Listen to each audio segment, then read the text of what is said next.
Posso fazer um pedido para que os que estão assentados fiquem de pé mais um minutinho em respeito à leitura da palavra?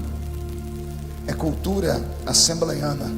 Fomos ensinados desde a escola dominical. Na leitura oficial da palavra, todo assembleiano fica de pé.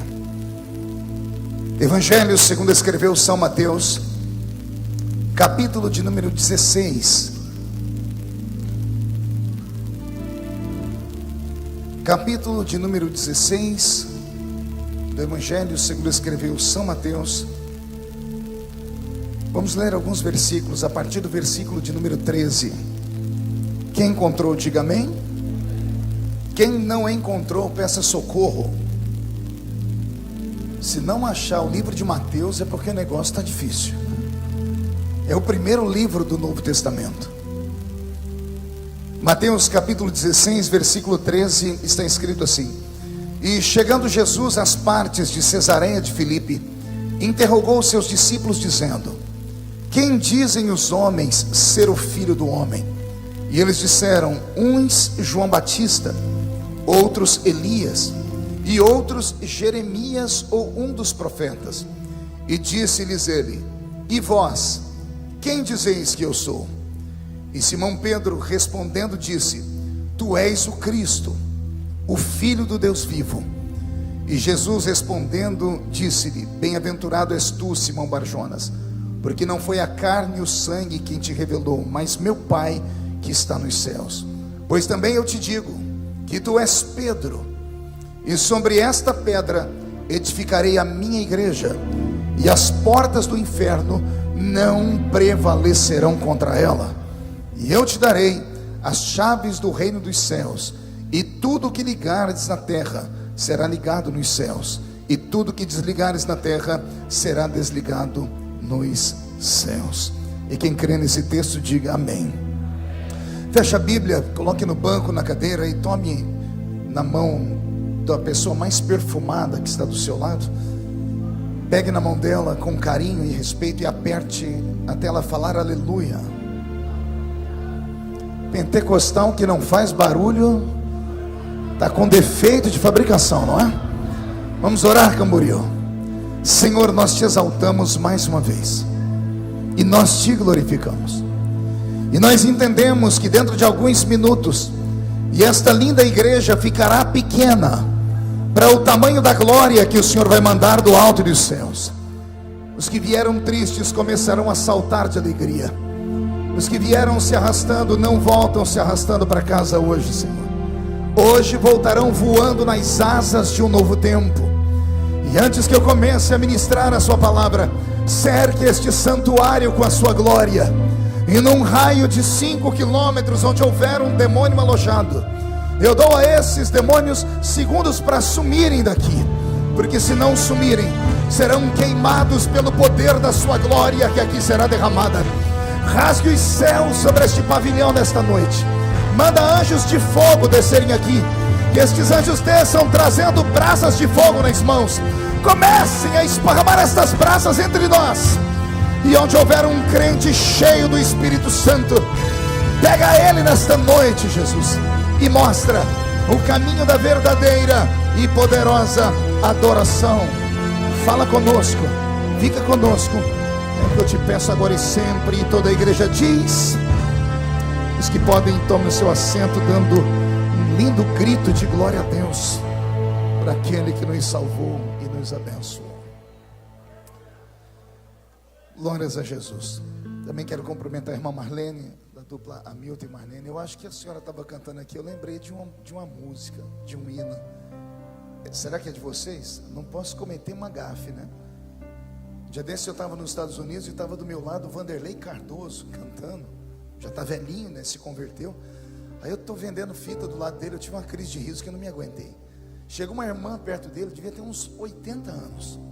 Ela abraçou e disse assim: nossa, eu sou seu fã, eu conheço você desde a época da velha guarda. E o Vanderlei foi ficando todo inchado. Aí ela falou assim: eu gosto daquela música que você cantava assim. Quando ela cantou um pedaço da música, o semblante dele caiu. Ele deu um beijo nela, ela saiu. Eu falei: Vanderlei, o que foi? Eu falei: essa música era do Jerry Adriane, não era minha não. A pessoa cometeu uma gafe. O mundo está clamando por socorro, Ó, quem pode escutar? É de vocês, né? Ufa, tá vendo? Memória boa. Isso, 1989, Camboriú. Deus é fiel. Posso ouvir um grito de glória a Deus à igreja? Querida igreja, noiva do Cordeiro, simpatizantes da nossa fé, amigos que vieram de perto, que vieram de longe, pessoas que nos assistem pelas mídias sociais, eu pedi a Deus uma mensagem para o coração desta igreja nesta noite, e aprove ao meigo e doce Espírito trazer à minha memória o texto que eu li. O texto de Mateus 16, ele é transcendental. Não é um texto normal, não é um texto que você passa a olhar por ele e apenas fica na sua memória alguns escritos, alguns gravetos secos, porque a própria palavra diz que a letra vazia, sozinha ela mata. Mas este texto, regado pelo Espírito, coloca a igreja do Senhor de pé, porque há uma promessa nesse texto. Jesus olhou para Pedro e disse assim: Pedro, eu tenho nesta terra uma igreja, e a igreja é minha, não é do homem, não é da convenção, não são de denominações, de placas, não, a igreja é minha. E como a igreja é minha, eu faço uma promessa: as portas do inferno não prevalecerão contra ela. Quem pertence a esta igreja que recebeu esta promessa? Então só esse texto, só essa palavra já é viva, já mexe com o coração da gente. Agora, quando há alguém para nos ensinar o que Deus está querendo dizer aqui, pastor Ivandro Amorim, isso então nos elucida melhor ainda. O capítulo 16 do Evangelho de Mateus é um momento histórico do colégio apostólico que Jesus Cristo fundou quando aqui na terra esteve. Jesus já estava caminhando com os discípulos há algum tempo. Ele levou uma temporada de quase um ano a um ano e meio para montar a sua equipe. As pessoas pensam que Jesus dentro de uma semana levantou os 12 discípulos, e não foi assim, pastor Reuel. Levou uma temporada, até porque Jesus não saiu catando qualquer um no meio do caminho. Ele escolheu. Ele mesmo disse depois: não foste vós que escolhestes a mim, eu escolhi a vós. E interessante é que Jesus escolheu 12, ele não escolheu 13 e nem 11. E eu não sei se isso alguma vez já veio na sua memória, e você, como um crente curioso, perguntou: por que 12? Alguma vez você já se perguntou por que 12? Por que não 11? Por que não 10? Por que não 15? Muitas pessoas dizem: não, é porque o número 12 é o mesmo número das tribos de Israel. Mera coincidência. Na verdade, Jesus chamou 12 homens, porque dentro dos 12 discípulos de Jesus, nós temos o resumo de todos os temperamentos que há na raça humana. Se tivéssemos aqui hoje um psicólogo, ele poderia dizer para nós que em cada discípulo de Cristo, ele poderia traçar o perfil psicológico deles, e nenhum era igual ao outro. Jesus chamou 12 criaturas diferentes, 12 homens com espírito diferente, com pensamento diferente, com emoções diferentes. Cada um deles poderia dar aqui para nós hoje um ensinamento. E o que eu acho mais belo é que nos 12 discípulos nós temos todos os temperamentos da raça humana. Ou seja, era a maneira de Jesus dizer assim: eu posso usar qualquer ser humano. Não entendeu? Eu vou repetir: não há ser humano que eu não possa usar, não há defeitos que eu não possa curar, e não há qualidades que eu também não possa absorvê-la. Nos 12 discípulos nós temos, portanto, as características psicológicas de toda a raça humana. Faltar-me tempo aqui para falar, por exemplo, do equilíbrio de João, o apóstolo. Faltar-me tempo aqui para falar do intelecto de Mateus, que é o único dos discípulos de Cristo que é estudado, aprendeu aos pés do Dr. Gamaliel, cresceu em Jerusalém, vinha de uma família aristocrática, tinha sangue azul nas veias. Imagine hoje, em pleno século 21, as pessoas têm dificuldade com estudo. Imagine isso há 2000 anos atrás, quando o estudo era algo raro, as pessoas não tinham condições de estudar. Vou contar aqui para vocês um fato, e espero que isso não traga nenhum tipo de perturbação para vocês. Quando nós lemos na Bíblia, por exemplo, o Evangelho de Mateus, o Evangelho de João, o Evangelho de Marcos, o Evangelho de Lucas, e nós pensamos com a nossa mente que eles escreveram de fato esses evangelhos. Nem todos esses evangelhos foram escritos por eles. Esses evangelhos foram confiados a eles em tradição oral. O primeiro livro do Novo Testamento a ser escrito em papel ou em papiro é o Evangelho de Marcos, e foi escrito 70 anos depois da morte de Jesus. Olha que interessante eu estou trazendo para vocês aqui. todo o Novo Testamento, com exceção de Paulo, que esse sim era habilidoso, era um homem instruído, era doutor da lei. E tem gente que quando ouve falar que Paulo era doutor da lei, pensa que ele era um doutor da lei judaica, ou seja, um sacerdote. Lê do engano. Paulo era da tribo de Benjamim, portanto não podia jamais ser um sacerdote. Quando a Bíblia diz que ele é um doutor da lei, a Bíblia está dizendo que ele é um doutor literalmente da lei romana. Ele é advogado. Saulo de Tarso, ou Saul de Tarshite, conhecido por nós como Paulo, era um homem letrado. Lucas, esse sim, escreveu a sua história. Só que Lucas nunca foi discípulo de Jesus. Assim, ele não pertenceu aos 12 primeiros homens que Jesus chamou. Lucas foi discípulo do apóstolo São Paulo. Ele não caminhou ao lado de Jesus, nunca esteve ao lado de Jesus. Marcos, que vem escrever o seu evangelho, é um escriba. Esse sim sabe escrever, mas ele escreveu porque ouviu o evangelho ser ditado pela boca de Pedro, quando Pedro estava para morrer em Roma. Então, a Bíblia Sagrada, o Novo Testamento inteiro, como nós temos escrito aqui, é um verdadeiro milagre. Imagine você que por dezenas e dezenas de anos, quase que centenas e centenas de anos, tudo que nós conhecemos da Bíblia era falado de pai para filho. E o filho, quando crescia, tinha o seu filho, sentava e contava para o filho.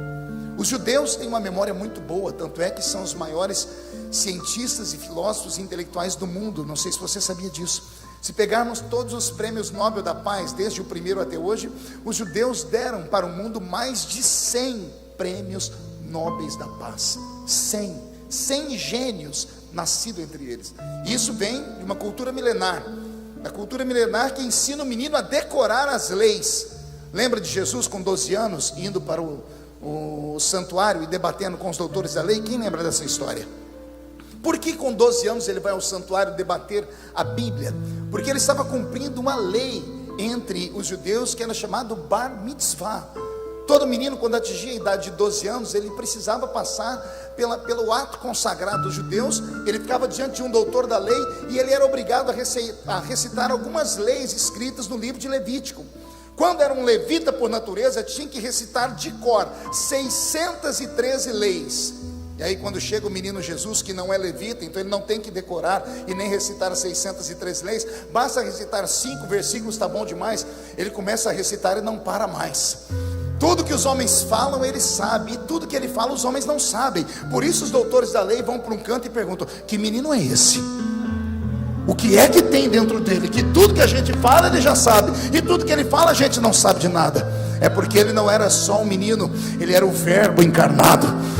E o Verbo é a palavra estava nele, ele e a própria palavra se confundem. Pois bem, Jesus já agora está com seu colégio apostólico fundado aqui em Mateus 16, e depois de uma longa temporada entre cruzadas, pregações, milagres, ele resolve indagar os seus discípulos, e ele faz uma pergunta a eles: quem dizem os homens que eu sou? Que pergunta, né? Chega a ser uma pergunta filosófica. Quem dizem os homens que eu sou? Um dos discípulos levantou a voz e disse: Senhor, estão dizendo por aí que o Senhor é João Batista. Eu até entendo por quê. Pergunte para mim, por quê, pastor? Só fala se todo mundo perguntar. Só se todo mundo perguntar falando alto. Porque Jesus e João Batista eram parecidos fisicamente. Jesus e João faziam parte de uma tríade de homens que passaram por esse mundo, que foram chamados de nazireus.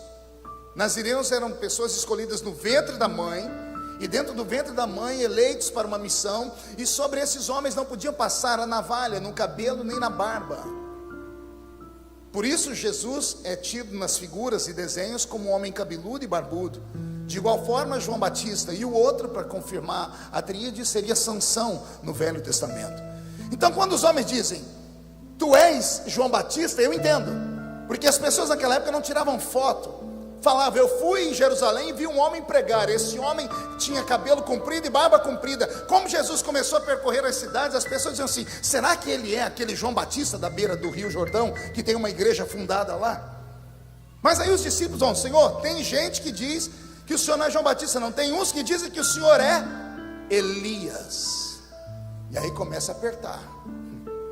Quer perguntar por quê? Elias é o único profeta da Bíblia que não tem biografia.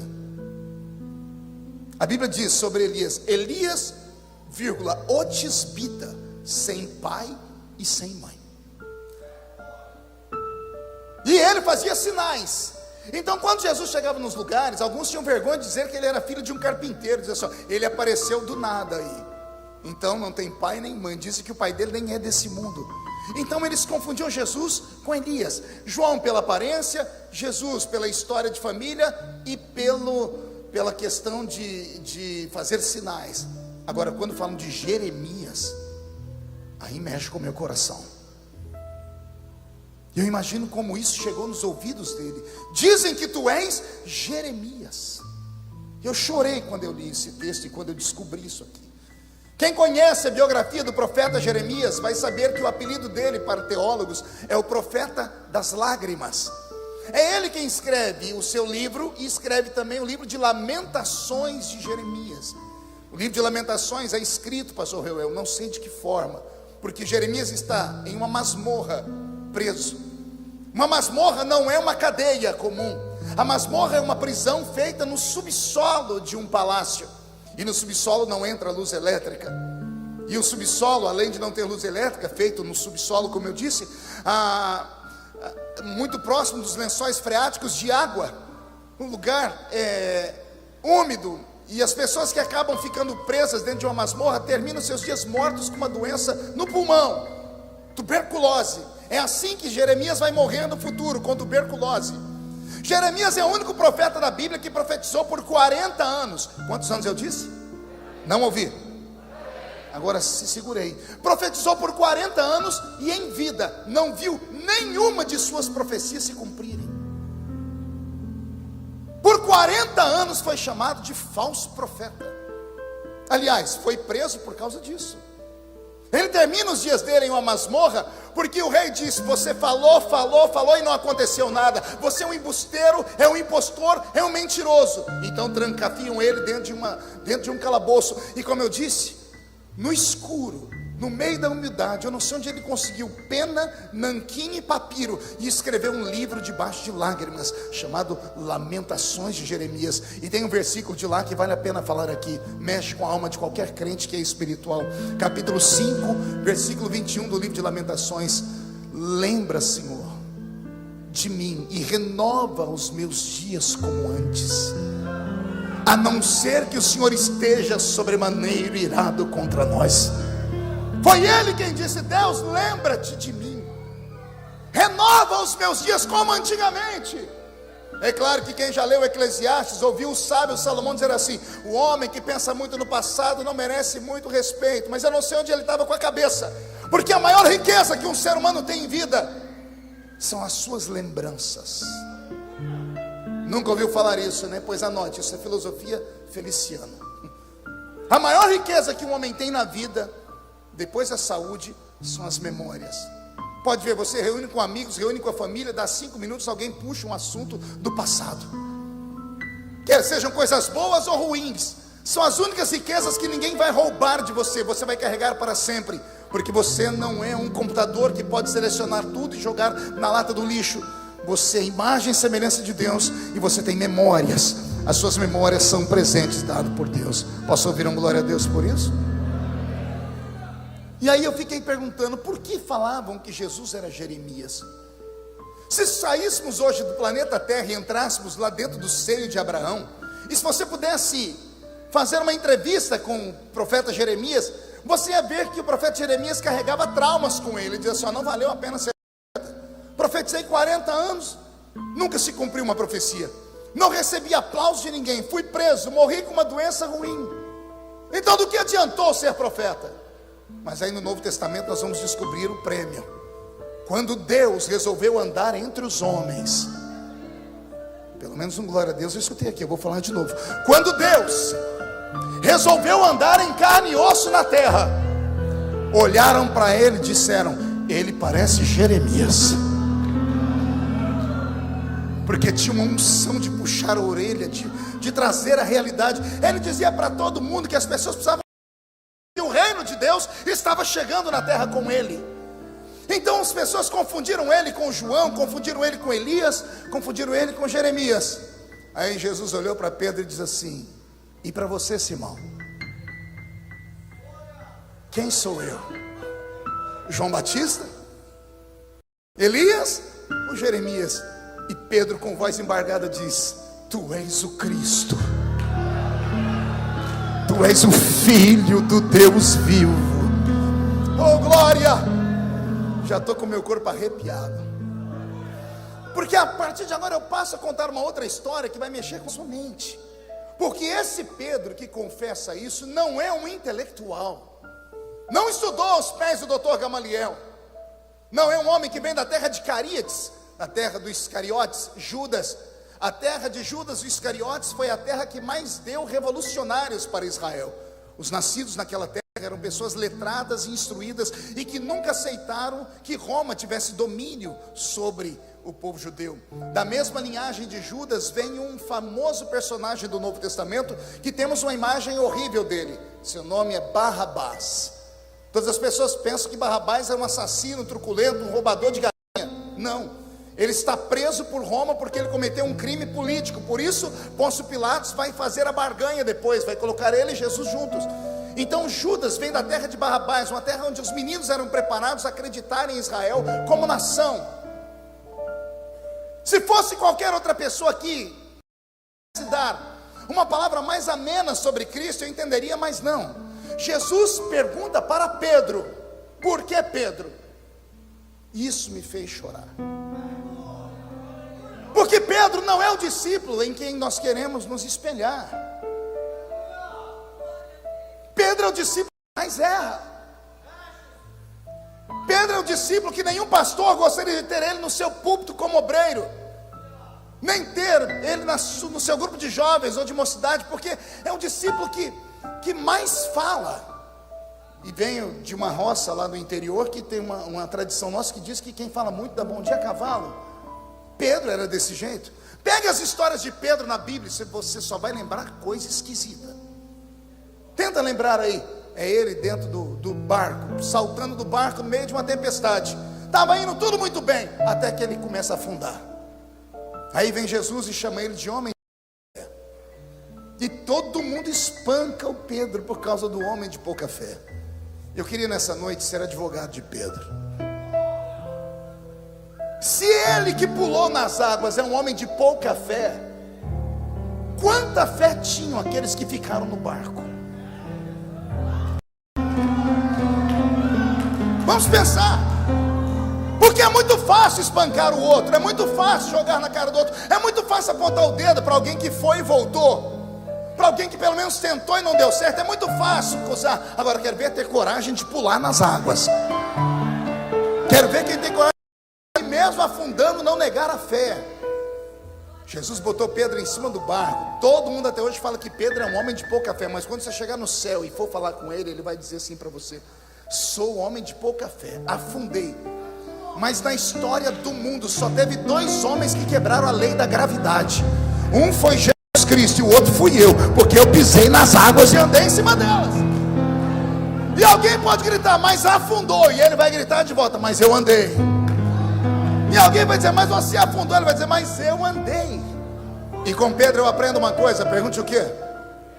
É melhor ir e voltar do que nunca ir. É melhor ir, bater com a cara no muro, se arrebentar, mas dormir de consciência tranquila. Porque deve ser muito ruim você dormir, ver a vida passar, e você olhar no espelho, de repente sentado na igreja, olhar para um amigo que era com você na mocidade. Pessoas para orar e você dizia, para que isso? Pessoas que iam para a consagração e você dizia, santarrão, é isso, é aquilo. E hoje você tem que ficar sentado aí embaixo, vendo a pessoa sentada aqui em cima.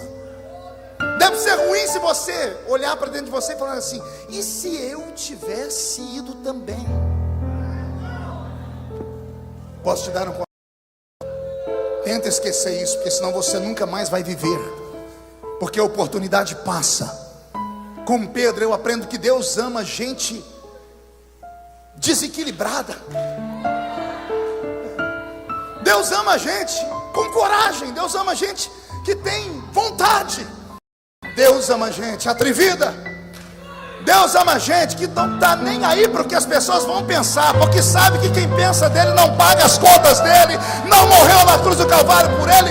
Então deixa eu te dar um conselho: se você tem um sonho, lute por ele, busque, apanhe pelo seu sonho, bata pelo seu sonho. E se algum dia não der certo, pelo menos você vai dizer a si mesmo: eu tentei. Deus ama gente que tem coragem. Eu amo contar a história de Jesus lavando os pés dos discípulos. Não tem um ato mais sagrado na Bíblia Sagrada. E explico por quê. Ele é Deus. E como Deus, pastor Reuel, ele abaixa, agacha, ajoelha e lava a sujeira do pé dos homens. Não tem um ato mais lindo do que esse, de humildade divina. Ele, Deus, se ajoelhar na frente de uma criatura e limpar a sujeira dos seus pés. Estava indo tudo bem o culto, até que chegou a vez de Pedro. Chegou a vez de Pedro, Pedro escondeu os pés, quebrou o clima do culto. Jesus ajoelhado fala: o que você está fazendo? Ele diz assim: no meu pé o senhor não. Aí Jesus olha para todo mundo e diz assim: Pedro, se eu não lavar os seus pés, você não tem parte comigo. Está todo mundo dizendo assim: ei Pedrão, podia ter dormido sem essa. Está vendo? Fala demais, ó. Acabou com o culto. Mas Pedro, ele é bipolar. Pedro, ele oscila, ele vai do céu para o inferno em segundos e volta. Ele que falou: não é para lavar meu pé. Olha o que ele faz agora, ele já estica o pé e põe na frente. Quando Jesus vai lavar o pé, ele estica os braços. Jesus tomou um susto e falou: o que é isso, Pedro? Eu vou lavar os pés. Ele falou: não, senhor, já que o senhor vai lavar, lava o corpo inteiro. Lava os pés, lava os braços, lava as mãos, porque eu preciso ter certeza de que a sua presença estará comigo todos os dias. Nós não teríamos esse ensinamento lindo se Pedro não é espavitado. É com Pedro que eu aprendo que às vezes é possível estar na igreja a vida inteira e nunca abandonar o velho homem. Poucas pessoas entendem. Pedro já está com Jesus, Jesus já está quase para ir embora. Ele diz assim: Pedro, um dia você vai se converter. Mas ele já tinha expulsado o demônio e curado os enfermos, mas não estava convertido. Não se escandaliza, Pedro é o discípulo que Jesus endemoniado. Pastor do céu, isso é heresia, leia a Bíblia. Jesus está comentando com eles alguma coisa e Pedro diz assim: tem pena de ti mesmo, Senhor? Aí Jesus olha para ele assim: para trás de mim. Não, ele é um apóstolo. Para trás de mim quem? Pedro andava ao lado de Jesus endemoniado. Só que Jesus nunca mandou ele embora. E o dia que foi mandar embora, mandou embora Satanás. Jesus olhou para Pedro e disse assim: para trás de mim. Mas Pedro fica. Pedro vai embora o diabo. Pedro não, porque Pedro é importante para mim. É esse Pedro que na noite em que Jesus foi traído, arrumou uma espada. E quando você lê os livros de história, há pouco tempo eu li um escritor que disse assim: e Pedro conseguiu tomar a espada da mão do soldado. Oh, mentira. Imagina um pescador tomar a espada da mão de um soldado preparado. Não tem quem faça isso. Pastor, então de onde veio aquela espada? Você promete não se escandalizar? A espada era uma herança antiga que estava na cintura de Pedro, abaixo do manto dele, de quando ele era ainda pescador. Ele usava a espada para se livrar às vezes dos piratas que vinham no final da madrugada tentar roubar os peixes que ele e João, que eram, os dois eram sócios numa embarcação de pesca. Então eles usavam a espada para se defender. Quando Jesus chamou Pedro, Pedro sabia que Jesus era de paz, e Pedro, ao invés de jogar a espada fora, escondeu a espada debaixo do manto. Ele nunca deixou a espada. Aí vem a pergunta: pastor, e por que Jesus não mandou ele tirar a espada? Boa pergunta, porque eu também fiz essa pergunta a Deus. Porque se Jesus pede, ele tirava a espada, sim ou não? É mais ou menos aquilo que a igreja faz quando a gente se converte. Quando eu me converti, a primeira coisa que falaram para mim no fim do culto é: você não pode mais ver televisão. Aí vieram com uma lista: televisão, short, barba e 1 milhão de coisas. E eu disse: se eu... Aí a pessoa disse: agora você conhece a verdade. Deus vai te matar. Deus vai pegar você com mão pesada. E eu nunca entendi isso, porque quando você está lá no mundo, falam para você de um Deus tão bondoso, falam para você de um Deus que diz assim, ó: venha a mim como você está. Não é isso que falam? Quando vamos pregar para uma pessoa, a pessoa diz: mas eu sou drogado. O que a gente diz? Jesus te ama. Não, mas eu sou uma prostituta. Jesus te ama, morreu por você. Venha do jeito que está, sim ou não? Aí a pessoa vem, enganada por essa pregação. Aí ela aceita Jesus, em prantos. Antes de ir embora, um grupo de crentes que tem a língua maior do que a minha gravata, que não foram ganhar a pessoa lá na rua, que não foram evangelizar de madrugada, sentam com a pessoa e começam a doutrinar ela dentro da visão da igreja. O que não é errado, temos que ter ensinamento. Mas aí essas mesmas pessoas passam a ser juízes dessas pessoas e começam a cobrar que seja feito contra eles alguma coisa, porque a pessoa está vindo com a roupa assim, a pessoa está daquele outro jeito, e nós queremos agir como o Espírito Santo, queremos que o pastor faça. Um dia desse, eu sou pastor de igreja, terminando o culto, chegou um irmão em mim e falou: pastor, eu só preciso dar um puxão de orelha da minha esposa. Eu falei: por quê? Ele falou: olha a roupa que ela está vindo na igreja.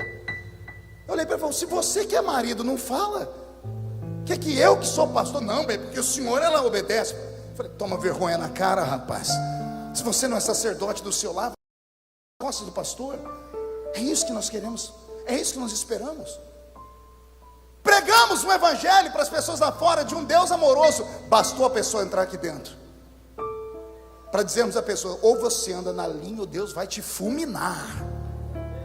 Aí a pergunta que eu faço é para mexer com a sua cabeça: que Deus é esse que tem piedade do pecador lá fora e quer matar o seu filho aqui dentro? Vou perguntar de novo: que Deus é esse que tem paixão por uma alma que está lá fora e a que está aqui dentro quer destruí-la e matá-la? Não, pastor, o senhor não conhece esse Raimundo que está aqui do meu lado, é um pé na igreja e outro no mundo. Pois eu prefiro ele assim do que ele com os 2 pés lá fora. Porque num culto como esse, o Espírito Santo pode fazer aquilo que você não deu conta, aquilo que a igreja não deu conta. Eu nunca mais assisti televisão. Me casei e não comprei televisão, mas toda quarta-feira eu ia para a casa da minha mãe. A desculpa é que eu ia visitar minha mãe. Eu sentava na frente do sofá, na frente da televisão, e a janta tinha que trazer para mim no sofá. Eu não conversava com ninguém, ficava eu e a televisão. Vinha a comida, eu pegava, comia, colocava, pegava o copo, bebia. Um dia minha mãe falou assim: por que você não compra uma televisão? Minha mãe não era crente. Por que você não compra uma televisão? Eu disse: sim, porque é pecado ter televisão. Eu disse assim: na sua casa, né? Porque na minha se assiste. Mas eu respeitei, porque mandaram tirar a televisão de casa e eu tirei. Se Jesus falasse para Pedro: tira essa espada da cintura, tinha ou não tinha tirado? Mas Jesus sabia de uma coisa que as igrejas não sabem. Pergunte o quê? Não tem que tirar a espada da cintura, tem que tirar do coração. Eu tirei a televisão de casa, mas nunca tirei o coração da televisão. Onde eu ia, eu ficava pregado nela, grudado nela. Você está entendendo o que estou dizendo? Tem coisas que não é a igreja quem faz. Quem convence o homem da justiça, do pecado e do juízo, não sou eu, é aqui entre nós. E ele é tão grande que os pés dele estão passeando aqui neste pavilhão, e a face dele está diante dos serafins que estão cantando: santo, santo, santo é o Senhor dos exércitos. E Camboriú está ficando cheio da sua glória.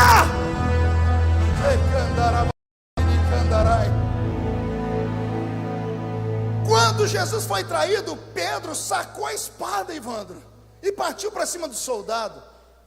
O soldado se esquivou, era preparado. Tem gente que pensa que Pedro mirou a orelha do soldado. No escuro, Pedro mirou a cabeça do soldado.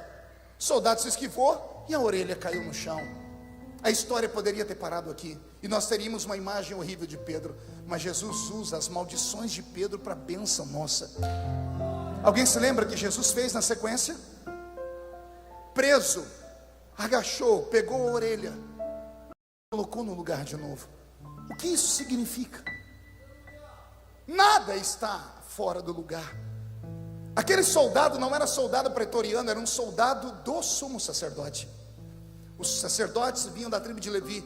Todos os que ficavam próximos a eles tinham que ser da tribo de Levi. O guarda do sumo sacerdote era um guarda levítico. E por ser guarda, ele estava obedecendo a voz de Anás e Caifás, que eram sogro e genro. Ele era um cupincha deles, porque Jesus vai ser julgado de noite, de madrugada, não vai ter um julgamento justo. Então esse soldado que vai prender Jesus está fazendo, mas não está fazendo porque ele quer, ele está fazendo um favor ao sumo sacerdote.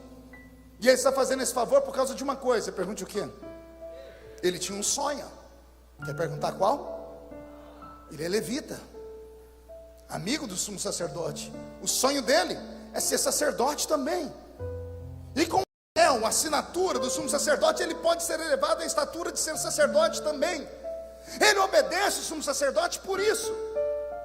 Só que havia uma lei estabelecida no livro de Levítico, que o sumo sacerdote não pode ter defeito. Não pode ter defeito no nariz. Já leu isso na Bíblia ou não? Para o obreiro, né? O obreiro não pode ter nariz adunco, comprido nem torto. Fica enfiando o nariz na vida dos outros. Daria uma pregação de 1 hora. O obreiro não pode ter perna torta. Está escrito na palavra.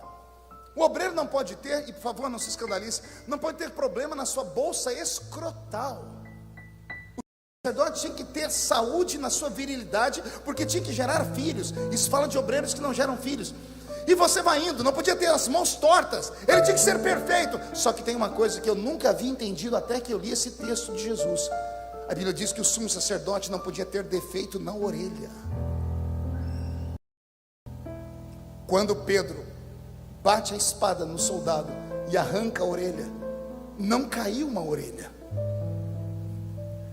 caiu um sonho, caiu um ministério, caiu uma chamada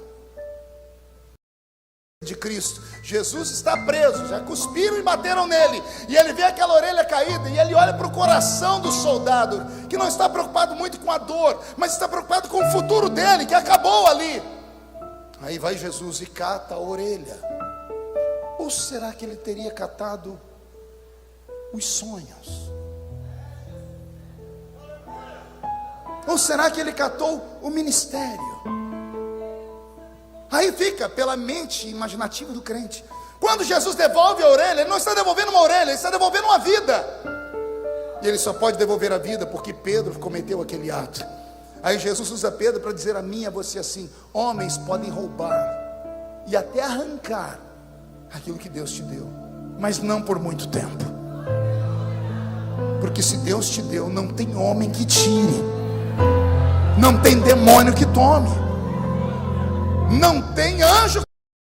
E se arrancaram é só por um período de tempo. Olha a mão dele pegando e colando de volta. Então recebe esta palavra e só por essa dê um grito para acordar a cidade inteira. Ah, meu Deus. É com Pedro que eu aprendo isso. Eu só posso aprender essas belezas que eu falei por causa dos erros de Pedro. Então, qual é o perfil de Pedro? Pedro é desequilibrado, Pedro é emotivo, Pedro oscila, é como um pêndulo, ora está aqui, ora está ali. Ele tem uma personalidade difícil. Pelo que eu leio, ele era sanguíneo, colérico, diferente do pastor Marco. Eu sou sanguíneo, depressivo. Então cada ser humano tem um temperamento. O temperamento de Pedro era aquele, sanguíneo, extremamente colérico, irado. Mas era Pedro, esse era Pedro. No dia em que Jesus reúne Mateus 16, ele faz as perguntas. Quem dizem os homens que... Não foi perguntar para João, que era inteligente. Ele não perguntou para Filipe, que é o mais preparado dos discípulos de Cristo para lidar com pessoas. Vocês sabiam disso? Filipe ganhou para Cristo o judeu mais perfeito que existia no seu tempo. Se é que esta palavra existe mais perfeito. Filipe ganha Natanael, um judeu em quem não há dolo. Pense na argumentação, na retórica. Jesus poderia ter chamado Filipe, Jesus poderia ter chamado qualquer um dos discípulos, mas não, ele resolveu perguntar para Pedro: o que eu sou para você, Simão?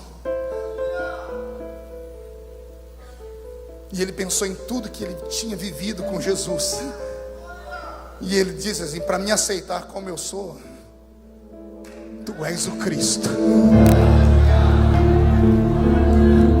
tu és aquele que veio para dar vista aos cegos, levantar o caído, anunciar o ano aceitável do Senhor. Só pode ser o Messias, porque o Senhor olha para mim, um homem impuro, um homem cheio de defeitos, cheio de inqualificações, e o Senhor me dá uma chance como essa.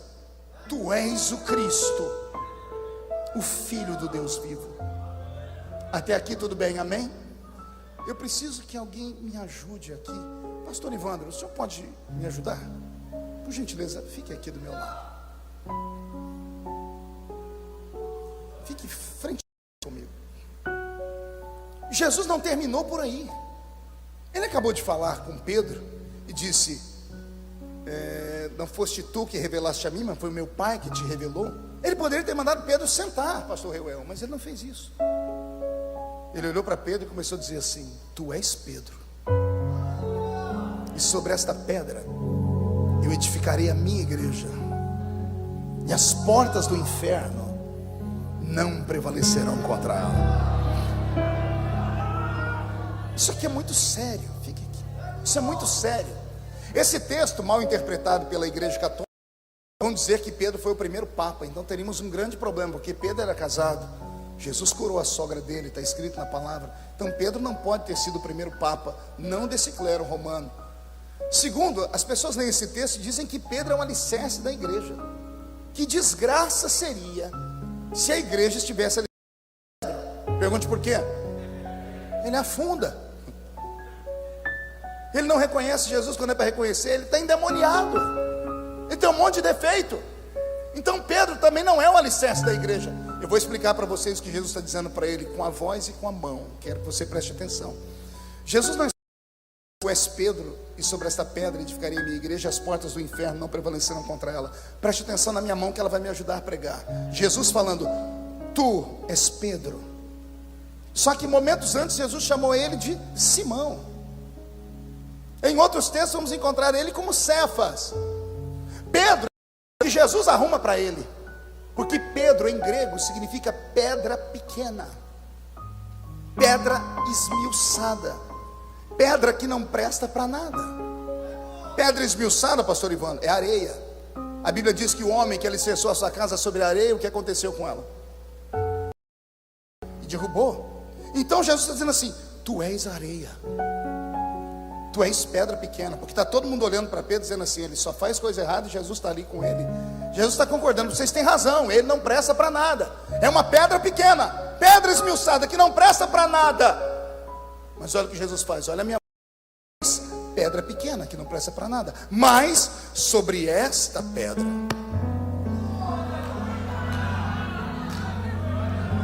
Entendeu? Não, eu vou falar. Jesus está falando: tu és uma pedrinha pequena, que ninguém dá nada e não presta para nada. Mas não é sobre você, é sobre esta pedra. Eu sou a rocha de Meribá. Eu sou a pedra angular. Eu sou a rocha saída do alto da montanha, cortada sem apoio de mão, que bateu nos pés da estátua do rei Nabucodonosor e destruiu os reinos, e estabeleceu um reino que será de mar a mar e de eternidade a eternidade. Eu sou a rocha verdadeira. Jesus está dizendo: então, olhe lá, tu és uma pedra pequena que não presta para nada, e por isso está todo mundo rindo de você, Pedro. Mas sobre esta rocha. Está pronto agora? Não se escandaliza. Sobre esta rocha ele vai fazer o quê? Farei o quê? Então segure: tu és Pedro, pedra pequena que não presta para nada, mas sobre esta rocha eu vou edificar a minha igreja.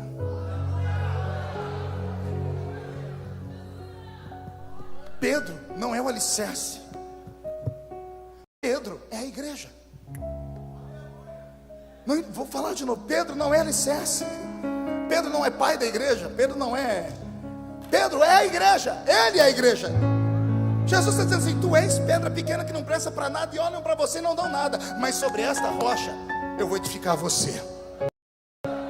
Você será a minha igreja. Quando Jesus disse que ele será a igreja dele, aí Jesus escutou lá no inferno uma gargalhada. O diabo dizendo: se Pedro é a igreja, acabou.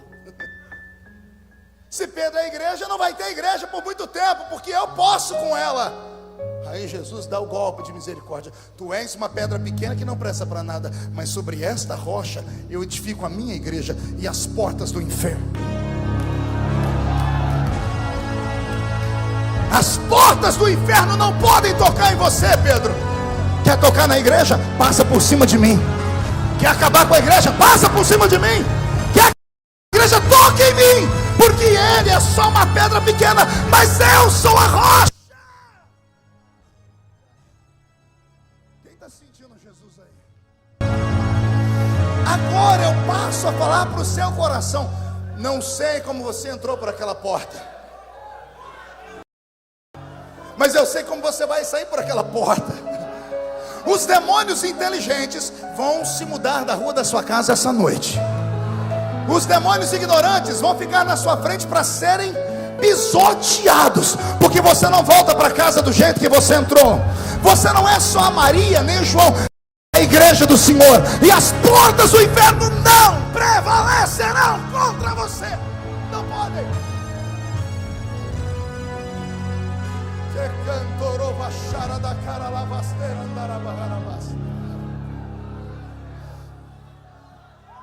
Eu estava pregando em Toronto, no Canadá, alguns anos atrás. Uma linda igreja. Era inverno, estava nevando. Uma igreja grande, estilo gótico. Eu falava para 3 públicos naquela noite: norte-americanos, espanhóis e brasileiros. E eu dei o meu melhor. Era uma igreja linda, uns 2.000 assentos, coisa gigante. A igreja tinha um campus universitário que era a coisa mais bela.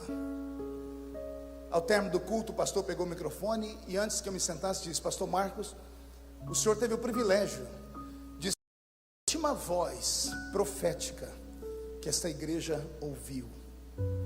E eu fiquei sem entender. Eu perguntei: por quê? E ele disse: porque a partir de amanhã esta igreja não vai existir mais. Os canadenses, numa época de avivamento, tinham essa igreja lotada. O tempo passou e restou 6 membros na igreja. E os membros não deram conta de pagar os impostos da igreja. Venderam por $6 milhões canadenses o templo. Ele disse: a igreja que aqui estava compraram um salão no centro da...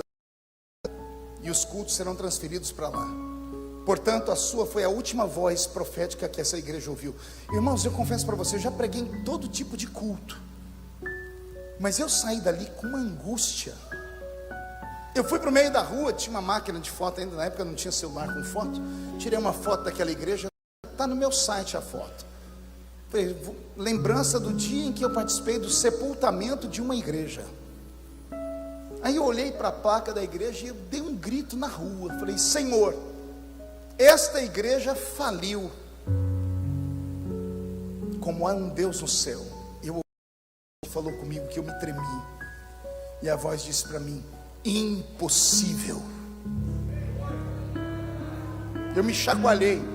E eu olhei para ver se alguém gritando comigo, e insisti: faliu. E a voz insistiu comigo: impossível. Eu olho, percebi que era Deus. Falei: Senhor, nós estamos falando da mesma coisa. Eu disse que essa igreja faliu. O Senhor disse: a minha igreja não fale jamais. Não, esta faliu. O Senhor disse: o que faliu aí foi uma denominação. Ai. O Senhor falou comigo: o que faliu aqui foi uma agremiação religiosa. O que faliu aqui foi uma associação de homens que, para se manter de pé em um país, tem que ter CNPJ, corpo ministerial de presidente, vice-presidente, tesoureiro, secretário, uma parafernália de pessoas. Porque quando é um crime, esses que têm um nome vão para a cadeia. Ou seja, toda instituição religiosa tem dono. Eu sou presidente da Igreja Evangélica Assembleia de Deus, Catedral do Avivamento. Assino juridicamente pela minha igreja. O juiz não me vê como pastor, ele me vê como empresário. Porque a igreja tem um CNPJ, porque ela tem direitos e deveres para com o povo e ela arrecada fundos. Então ele diz para mim: se algum dia der problema, o senhor é o dono da igreja. Olha a preocupação, olha que coisa. A igreja na terra tem dono, e são os homens que estão à frente dela. Mas a igreja verdadeira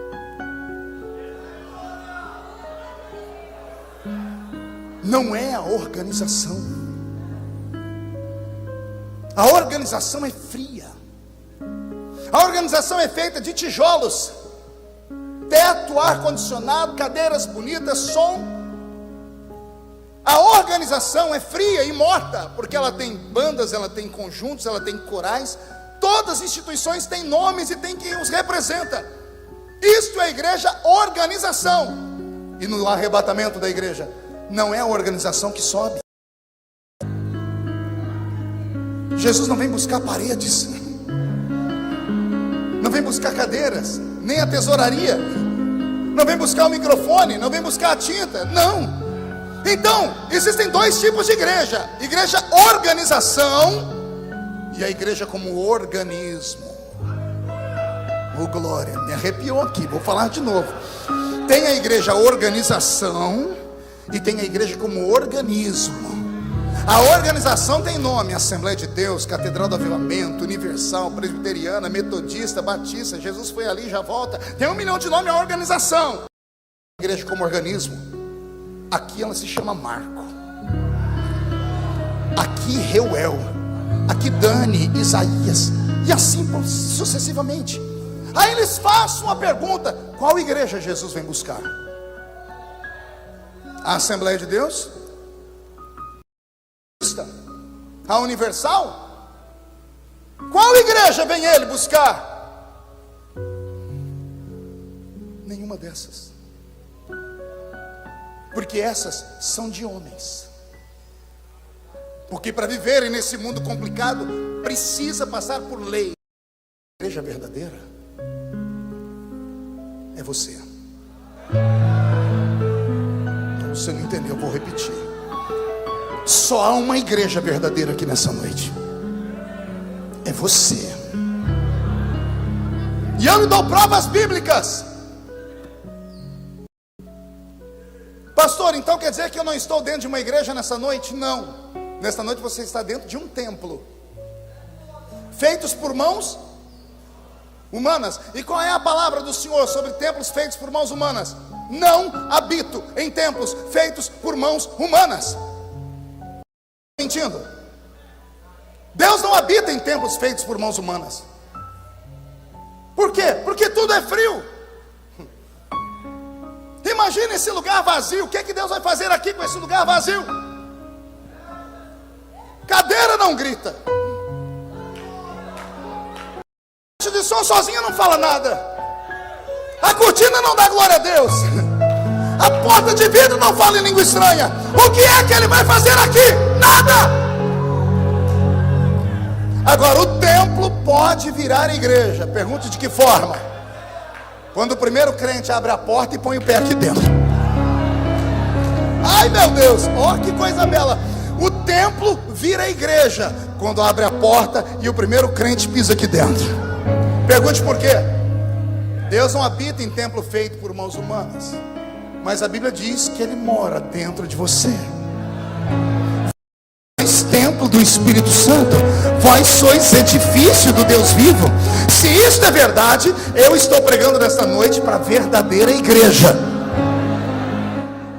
Agora, pegando um gancho nisso, respire fundo, olhe de canto de olho para a esquerda e para a direita também. De crente, tem aquele que não me respeita por nada, e tem aquele que extrapola. O que eu mandei olhar de canto de olho, ele fez assim. Não, sério, de canto de olho, olhe para o irmão da sua esquerda, visualiza ele, olha o da direita. Esta é a verdadeira igreja. Agora sim, vou eu eu tirar o meu chicote. Você tá sentado perto de qual igreja aí? Porque essa igreja aí parece um mausoléu. Pergunte a mim, o que é mausoléu, pastor? Vai no cemitério aqui de Camboriú, você vai descobrir o que é um mausoléu. Famílias ricas têm templos dentro do cemitério. Aqueles templos bonitos de mármore, com letras garrafais douradas. A pessoa morreu tem 500 anos. Você vai lá, a flor está cheirando novinha, porque todo dia tem alguém que troca a flor. Aquilo é uma igreja. Eu estava viajando para a Inglaterra uma vez e vi no voo aquelas revistas de bordo. Estava lá, obras de arte com valor incalculável nos cemitérios do Brasil. Aí tinha o cemitério de São Paulo e em outros lugares. Obras de arte feitas por homens da Renascença, coisas que valem fortuna e ninguém sabe, porque está dentro do cemitério. São capelas do cemitério, são igrejas, mas dentro do cemitério. São igrejas, mas quando você abre a porta e entra dentro delas, só tem cheiro de defunto, só tem coisa morta. Você está sentado perto de qual igreja? Uma igreja derrotada? Porque com essa cara aí, parece que essa igreja foi derrotada. Parece que foi batizado num pote de vinagre. Não consegue expressar uma alegria, não consegue sorrir, não consegue levantar a mão, não consegue dar um glória a Deus. Vem me dizer que, qual é a sua desculpa? Ah, não, pastor, é porque eu estou analisando, eu estou meditando. Quer meditar? Vai para casa, pega a Bíblia, senta e fica filosofando. E não, aqui é lugar de adorar, aqui é lugar da igreja provar a que veio. Aqui a igreja tem que mostrar que está viva. Viva.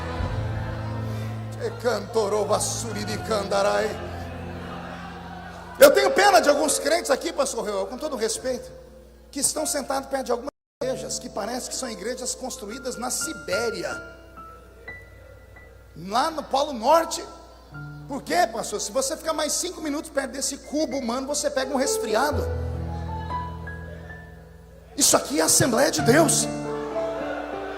Eu vou repetir, isso aqui é a Assembleia de Deus.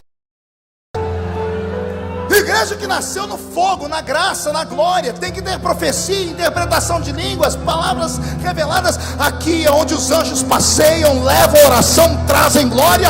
E se você não gosta disso, a porta da casa é serventia desse lugar. Aqui dentro, por favor, eu quero os adoradores. Os adoradores, onde está a igreja verdadeira? A igreja verdadeira.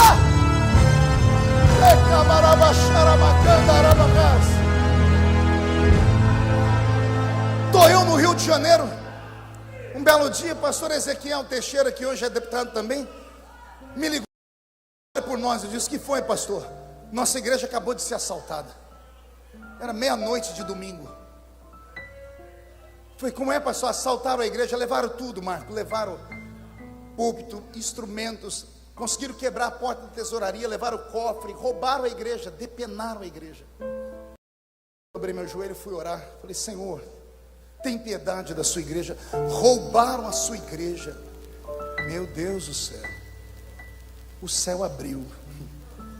E Jesus falou para mim: impossível.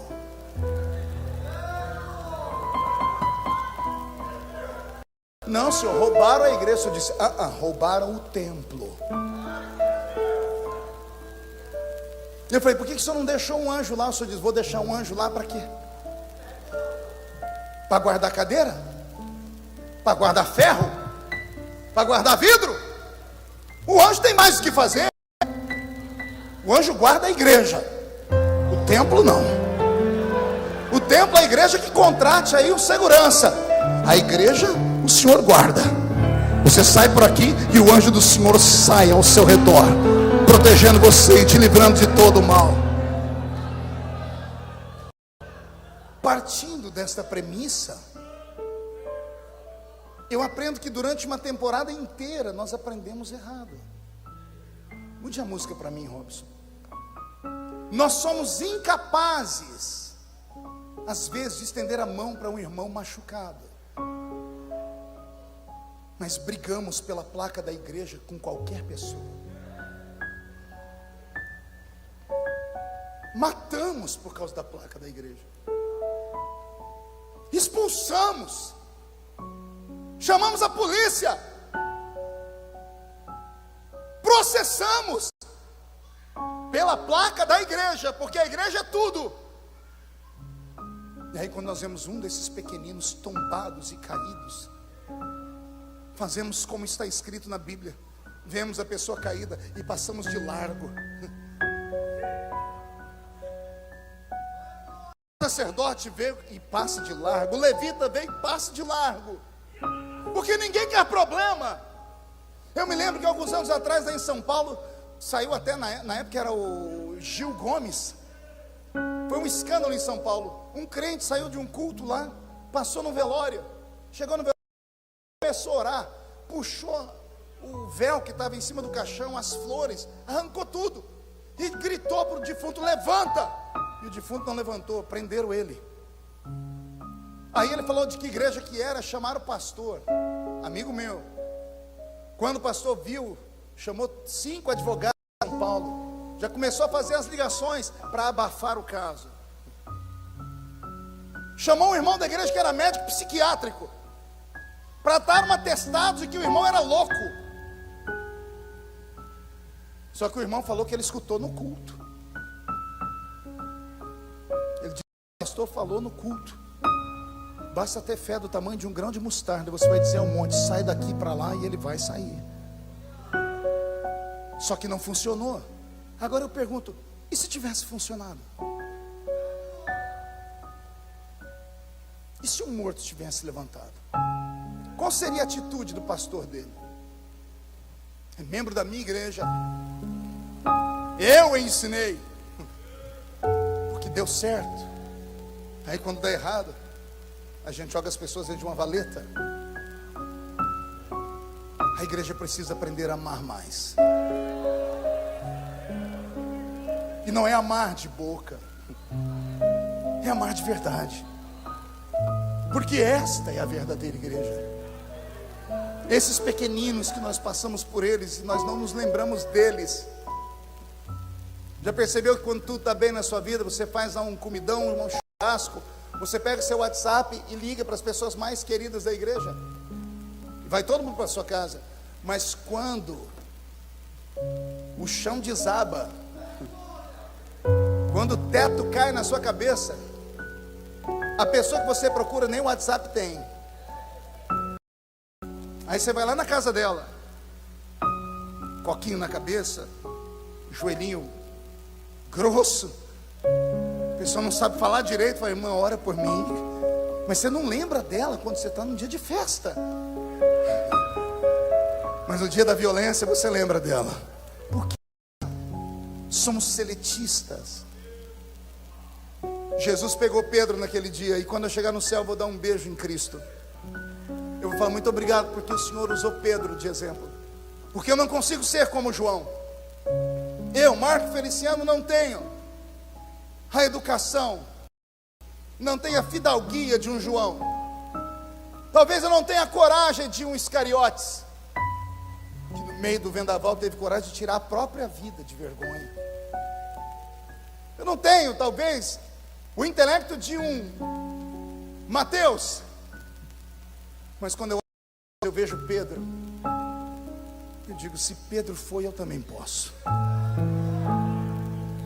Aí naquele dia, Jesus pegou Pedro e disse: Pedro, todo mundo diz que você não vale nada, mas para mim, você é a igreja. E aqui eu aprendo uma outra coisa, pergunte o quê? Nada escandaliza ele. Vou repetir: nada escandaliza ele. Calcule comigo. Você é patrão, a senhora é patroa. Contrata uma pessoa para trabalhar na sua casa. E você tem um dispositivo na mão capaz de mostrar o futuro. E de repente você pega através desse dispositivo, você sabe que dentro de 2, 3 meses, a pessoa que você contratou, ela vai violentar seu filho ou sua filha. Ou ela vai te roubar. A pergunta que eu faço: você contrataria a pessoa? Você sabe que ela vai estuprar, violentar os seus filhos, você daria emprego para ela? Responda. Você está diante de um dispositivo, você sabe o futuro. Você é patrão, sabe que o empregado vai te roubar. Você sabe que ele vai te dar um escândalo. quer contratar ele para trabalhar para você, sim ou não? Por que não? Porque você sabe quem a pessoa é? É isso? Então me explique Deus. Me explique Deus. Me explique Deus chamando Jimmy Swaggart para ele. Ganhou almas pelo mundo todo por décadas. Aí um dia dá um escândalo, vai para o Jornal Nacional, escândalo, e mais escândalo, e mais escândalo. Se eu sou Deus, vou chamar esse camarada para trabalhar para mim, para quê? Porque ele vai no futuro me dar problema. Deus foi pego de surpresa? Será que um dia Deus abriu o céu, olhou para o Jimmy Swaggart, botou a mão na cabeça e disse: ai meu eu? Entendeu aí ou não? Deus não vai dizer: ai meu Deus, porque só tem ele de Deus. Deus abre o céu, olha e diz: ai meu eu não sabia que ele ia. É possível isso ou não? Não. Quer dizer que Deus sabe tudo? Vou perguntar de novo. Deus sabe tudo? Vou perguntar de novo. Deus sabe tudo? Deus sabe o futuro? Então ele já te conhecia. Ele te conhecia com seus defeitos, é isso que você está me dizendo? Ele sabia que ia ter dia que você ia estar de um jeito que, se ele pudesse, te mandaria para o inferno. Ele sabia que você ia estar nesse culto hoje com essa cara aí, parecendo que foi batizado num pote de vinagre, é isso? E mesmo sabendo, ele não te mandou embora. Mesmo sabendo que você ia dar prejuízo, que você ia cair, ia trazer escândalo, mesmo assim ele apostou em você. É isso que você está me dizendo? Então vem cá, Deus gosta de sofrer? Deus é sádico? Sim ou não? Não. Deus não é sádico. Deus é investidor. Em Wall Street especulam a vida financeira com apostas. Vamos comprar aquela empresa que está falida hoje, dentro de tantos meses a gente põe um gás nela, ela cresce e a gente vende. Os homens de Wall Street são bilionários porque apostam em coisas falidas, compram e depois revendem. Se eles que são homens sabem o futuro, têm uma percepção de como será o futuro, por isso apostam em coisa morta. Você já deve ter ouvido falar que no Brasil existem títulos da dívida pública podres. Títulos podres. Quem trabalha com banco sabe do que eu estou dizendo. São coisas que ninguém quer, mas tem gente que vive só comprando isso. Por quê? Porque sabe que hoje não vale nada, mas lá na frente vai dar uma reviravolta na vida econômica, e aquilo que não prestava vai valer muito. Está pronto para receber a palavra? Você é o maior investimento de Deus. Você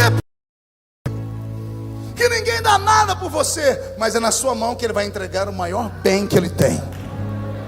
É na mão de Pedro que ele entrega uma chave. Ele diz: esta é a chave da minha igreja. Apacenta os meus cordeirinhos. Eu encerro aqui tentando entender o amor de Deus. Pode imaginar os 11 sentados: João, Tomé, André, Felipe. Todo mundo fez tudo certinho. Aí aquele que fez tudo errado, Jesus diz: vem cá, Pedro. Pedro, vem, Pedro, vem correndo, Pedro, vem correndo. Você é a minha igreja. E as do inferno não prevalecem contra você. E eu te dou a chave. Cuida dos meus pequeninos. Podem murmurar do jeito que quiser, podem pensar o que quiser, mas é o dono da igreja que está falando. Foi para você que eu dei, pronto. Viva, seja feliz. Eu imagino os discípulos dizendo: mas por que ele, não eu? E Jesus explicando: porque a igreja é um lugar de defeito.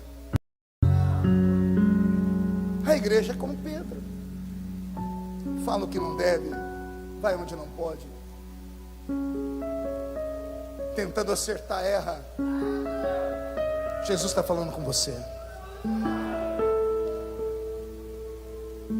Jesus está desiste. Não para. O mais fraco aqui dentro é mais forte que qualquer demônio no inferno. Com todos os seus defeitos, você veio se arrastando, mas chegou aqui. Você não sabe como você deixou o diabo furioso, porque ele achava que hoje você não vinha, e lá está o Espírito Santo te empurrando. Vai, vai, vai, porque ele aposta tanto em você. É porque ninguém sabe o que vai acontecer daqui a uns dias. Eu já tombei na fé, eu já me desviei. Eu tinha 16 para 17 anos de idade. Fui pregar na cidade de Mogi Mirim. À noite, Jesus batizou uns 30 jovens com o Espírito Santo. Eu era adolescente. Entrei num trem. Peguei o trem de Mogi Mirim até Orlândia. A FEPASA cortava o estado todo. 8 horas de trem, pastor Reuel. Trem. Eu desisti de ser crente. Pode isso? Eu saí de um congresso. Eu preguei para jovens. Jesus fez uma obra linda. Antes de chegar em casa, eu já tinha perdido a minha comunhão. Cheguei em casa, para minha mãe: pode dar todos os meus palitozinhos aí para os outros. Minhas gravatas. Ela disse: por quê? Foi porque eu não sou mais crente. Ninguém na minha casa era. Minha mãe falou: até que enfim tomou juízo. Era sábado. No domingo eu fui para um baile, num lugar chamado CREO, Clube Recreativo de Esportes de Orlândia. E liberei todos os meus instintos mais primitivos, os instintos que estavam sepultados. O velho homem ressuscitou com força. 2 semanas fora da igreja, inaugura um jornal na minha cidade. E a notícia nos plantões policiais: sou eu, Marco Feliciano, drogado. O pastor, quando leu no jornal, marcou um culto na terça-feira e me excluiu da igreja. Nunca foram me visitar. Nunca foram o que aconteceu comigo. Fiquei 2 meses sem ir na igreja. Foi o suficiente para me abandonarem e me esquecerem. Eu desci a rampa fria por 1 ano. O que eu não fiz a vida inteira, eu fiz em 1 ano. Um dia estou num baile. Dentro do baile um rapaz me afrontou. O nome dele era Pantera. Era uma briga de gangues. E ele me deu um tapa no rosto. Chamei meus amigos, contei o que aconteceu e disseram: vamos lá fora. Tinha uma mobilete, não sei se vocês sabem o que é isso. Sentamos na mobilete, fomos na casa de um amigo. E ele pegou um revólver, um 38, uma garrucha velha. Chegamos na porta do clube, escondemos numa moita, que não podia entrar lá dentro. E chegamos à conclusão: quando terminar isso aqui, nós vamos matar esse cidadão. Era umas 3:30 da manhã, eu estava dopado, drogado, aqueles globo rodando, as pessoas cantando, eu com um copo de cerveja na mão. De repente eu vi um vulto, que chegava tudo nublado, entrou no meio do povo, me pegou pelo colarinho, começou a falar, eu não entendia nada, eu continuei pulando. Ele me segurou, me deu um tapa no rosto, eu voltei em mim, o dedo em riste no meu nariz, disse: assim diz o Senhor.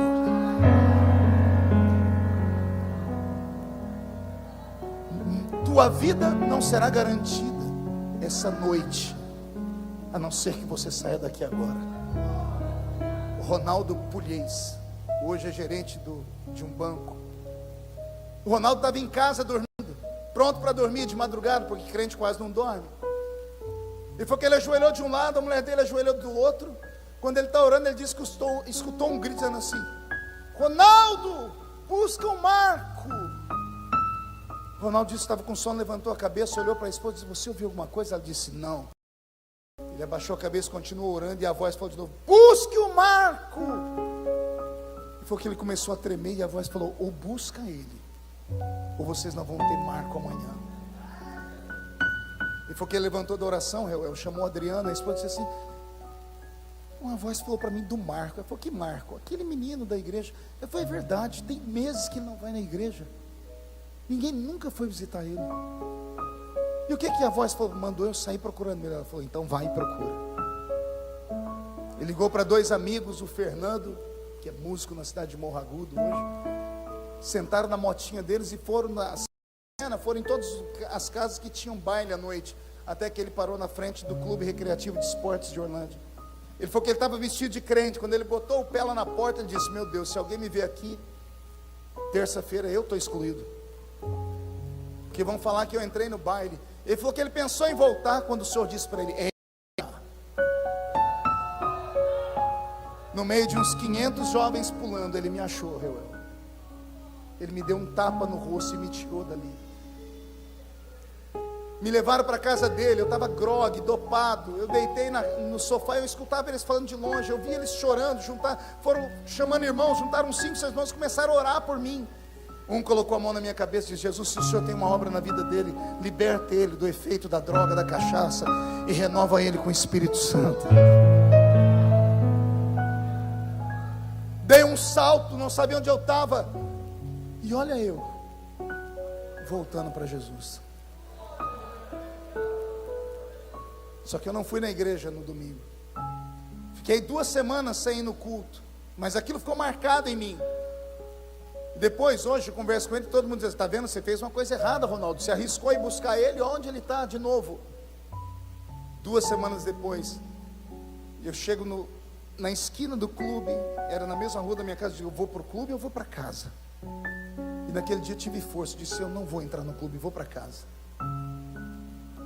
Naquela madrugada, eu recebi uma visita de uns crentes, lá na minha janela. Os crentes faziam cantata, serenata. Ninguém na minha casa crente. Meu avô acordou primeiro e gritou para minha mãe, Lúcia, parece que tem um Santo Reis aí fora. Vocês sabem o que é Santo Reis aqui no sul? É uns homens bêbados com uma bandeira de uma santa cantando 25 de dezembro na... Meu avô falou, Lúcia, prepara bolacha e café que tem um Santo Reis aí fora. Minha mãe escutou e falou, não pai, isso é música de crente. Ela abriu a porta, estava a irmã Oriovalda, lá de Uberlândia, Minas Gerais. Uma senhora desse tamanho. Ela veio pregar na igreja e não me achou. E ela perguntou para todo mundo, cadê o Marco? Todo mundo diz, ele está desviado. Ela, me mostra onde é a casa dele, que nós vamos lá essa madrugada. Quando a minha mãe me chamou, a irmã Oriovalda olhou para mim, botou o dedo no meu nariz e disse assim, hoje o Senhor vira o seu cativeiro. E naquela manhã eu fui para uma manhã de consagração. A irmã Oriovalda começou a orar para Jesus batizar com o Espírito Santo. E ela me chamou, vem orar. E eu falei, ela disse, vem orar. Aí eu olhava para o pastor José Bispo, estava sentado, e ele fazia assim para mim. E eu dizia, não posso. Ela olhou para ele, olhou para mim e disse, eu estou mandando, vem orar. Coloquei a mão na cabeça de um rapaz, Jesus batizou ele com o Espírito Santo. Na cabeça de uma moça, Jesus batizou ela com o Espírito Santo. E naquela manhã Jesus batizou umas 30 pessoas com o Espírito Santo. E olha eu aqui. Quem foi que disse para você que você não presta, que não vai dar certo, que tudo acabou, que a história... Homem não pode colocar ponto final na sentença que Deus ainda está escrevendo. Não me interessa o que falaram, não me interessa como falaram. Esse culto não estava na minha agenda até 2 dias atrás.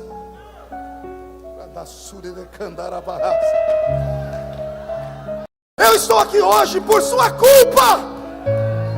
Você gritou, Deus, se tu me amas, se revela, fala comigo. E olha o que Deus me mandou falar. Você é Pedro. Não interessa o que aconteceu, você ainda tem uma história. Vai acontecer um reboliço, porque tu és Pedro. E sobre esta pedra edificarei a minha igreja, e as portas do inferno não prevalecerão contra ela.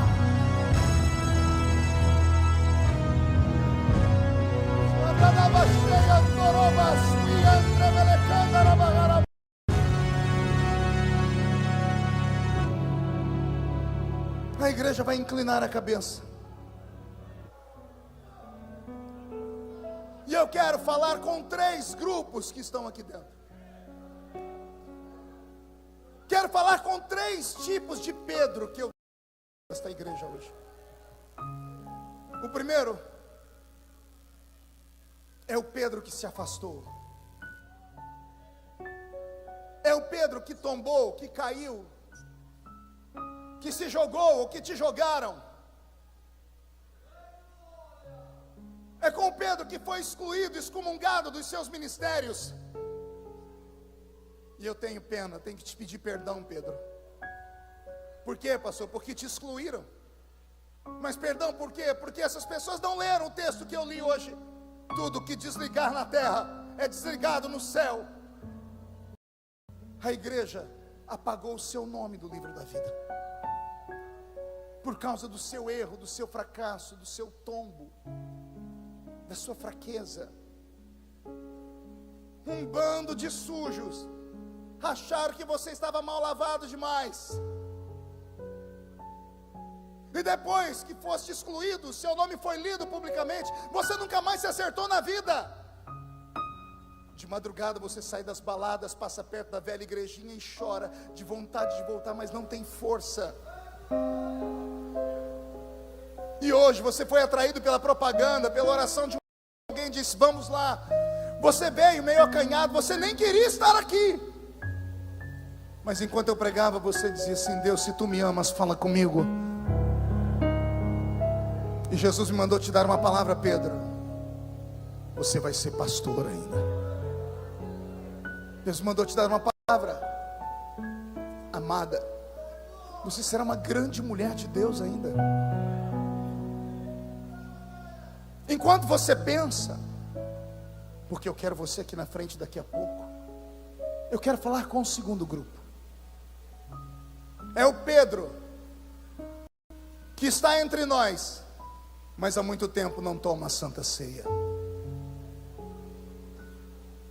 É o Pedro que é crente, mas não confia mais no sacerdote. Como não confia no sacerdote, não tem coragem de confessar as suas fraquezas. Por quê? Porque você sabe que confessar para tal pessoa, a sua história vai ser conhecida no país inteiro. A cidade toda vai ficar sabendo da sua desgraça. E por causa disso você não tem mais coragem de contar para ninguém. Aí o que foi que você fez? Como é um crente fiel em Jesus, você sabe que não pode tomar na ceia indignamente. Você mesmo parou de tomar a ceia e você disse: eu vou me acertar.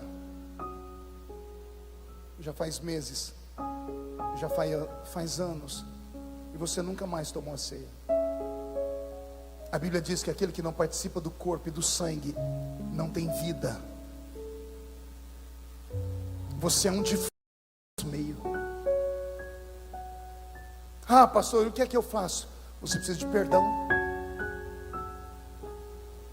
E eu tiro as minhas vestes de profeta agora, e eu me visto de sacerdote.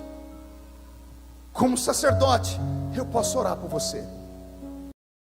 Não quero ouvir uma palavra, porque eu sou homem como você. A não ser que você diga: eu preciso contar para alguém. Aí sim, mas caso contrário, se você acreditar na oração de um sacerdote, eu quero orar para Jesus te perdoar essa noite. E a próxima ceia, o diabo que se segure. Enquanto você pensa, terceiro e último grupo. Quero falar com os Pedros que nunca entraram numa igreja evangélica, ou que são amigos e parentes de evangélicos, mas nunca tiveram uma atitude de entregar a vida para Deus. Todas as vezes que a sua família fala com você, você diz assim: quando Deus me tocar eu vou. E não foi isso que Ele fez hoje. Você não entendeu nada do que eu falei, mas sentiu tudo que eu falei. Seu olho está marejado, suas pernas estão bambas, parece que tem borboletas no seu estômago, coração está acelerado. O que é isso, pastor? É Jesus te chamando. Pedro, eu quero fazer uma grande obra na sua vida, Pedro. Você já tentou em todos os lugares, amigo. Já tentou em obra de feitiçaria, em encruzilhadas. Já se ajoelhou perto de imagens. Já fez de tudo e nada aconteceu. Hoje, o Jesus de Pedro está aqui. Eu vou pedir que toda a igreja fique de pé. Vou pedir que toda a igreja incline.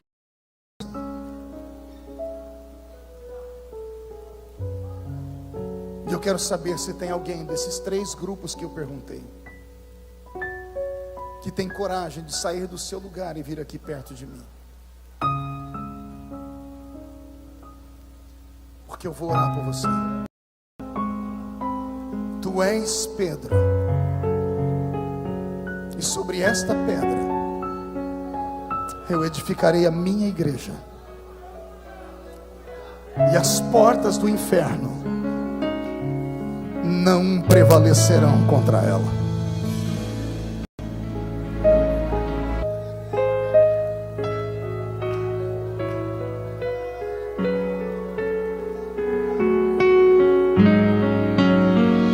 Pode chorar.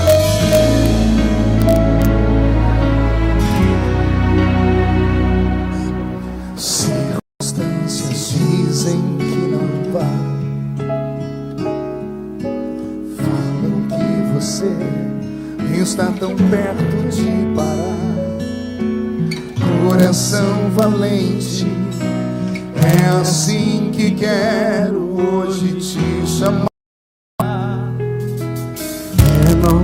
Na guerra se ferir. Vem, não olha para a esquerda nem para a direita, vem.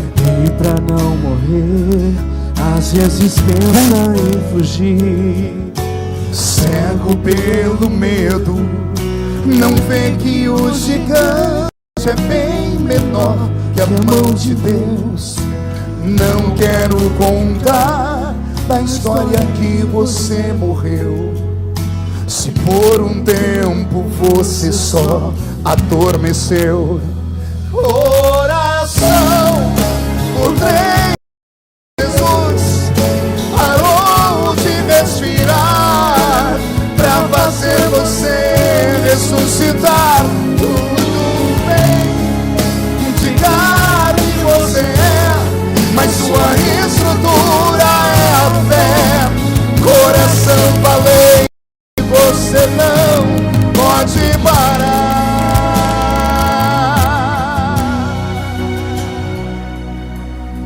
Pegue na mão de quem está do seu lado. Pegue na mão de alguém. A se ferir. Ah, meu Deus. E pra não morrer, às Comece vezes a orar. pensa em fugir. Cego pelo medo, não vê que o gigante é bem menor que a mão de Deus. Não quero contar da história que você morreu. Se por um tempo você só adormeceu. Oração por 3 dias, Jesus parou de respirar pra fazer você ressuscitar.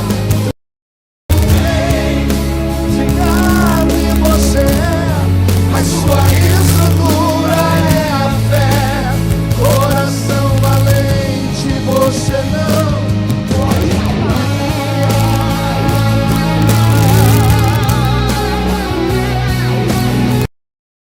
Céu nesta hora, Senhor. A igreja tinha que estar fazendo barulho.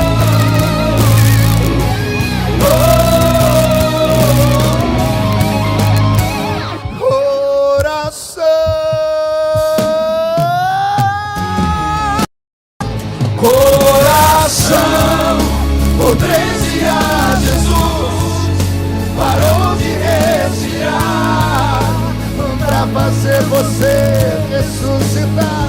Tudo bem, ficar quem você é, mas sua estrutura é a fé.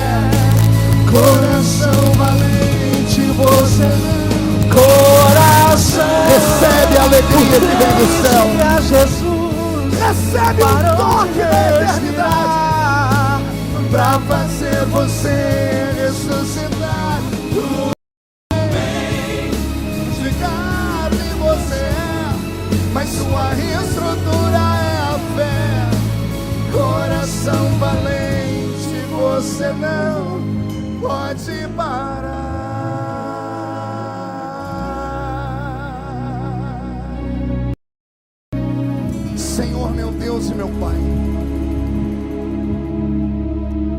das luzes, Pai da eternidade.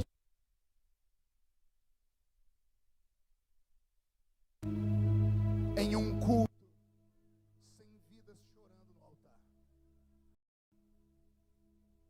Não há sentido em nos ajuntarmos apenas para nos alegrarmos. O maior de todos os milagres do mundo acontece nesta noite, Pai. Maior que cego ver, maior que mudo falar ou paralítico andar. A Bíblia Sagrada diz, Senhor, que aquele que traz o irmão que está afastado cobre uma multidão de pecados. A igreja está em silêncio, mas o céu está fazendo festa. Porque nesse momento, Pai, grilhões e laços estão sendo quebrados, demônios estão sendo destruídos, alimentos dados para demônios está sendo arrancado. Esses que estão aqui na frente estavam longe, agora estão perto. O nome deles neste momento está sendo escrito no livro da vida, porque todos os pecados estão sendo perdoados.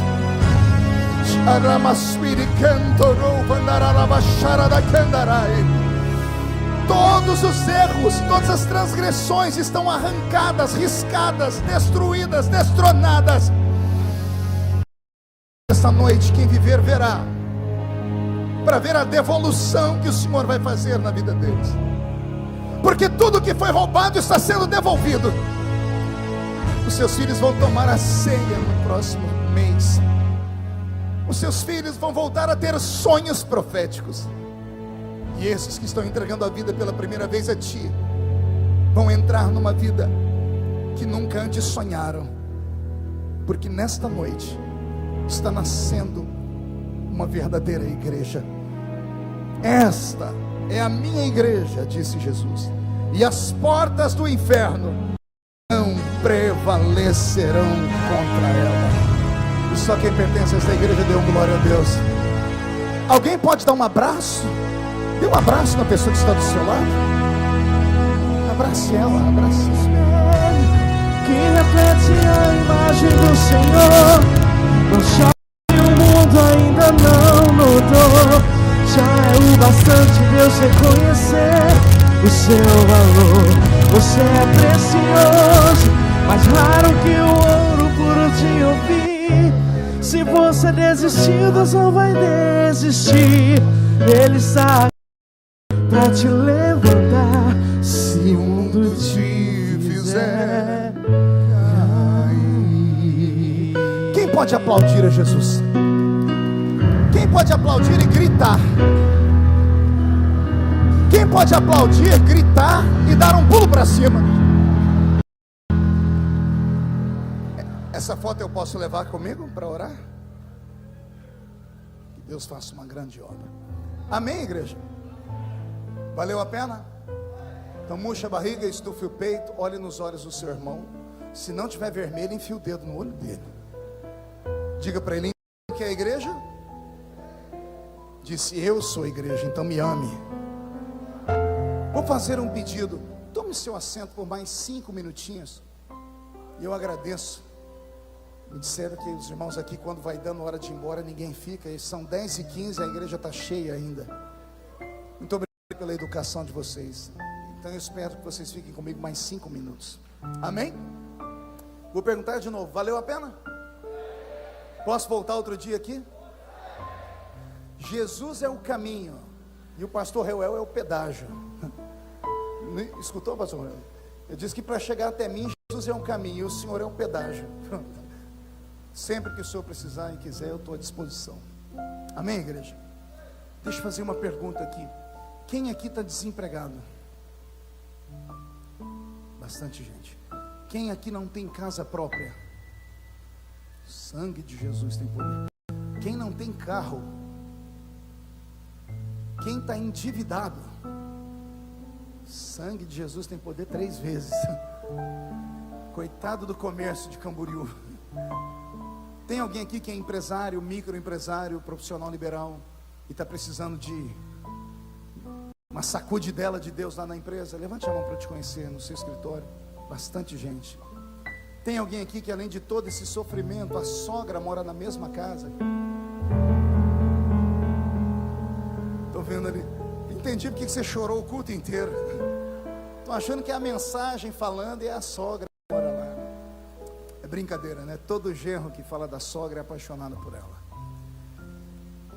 Eu tenho tido muitas experiências com Deus em cultos de vitória.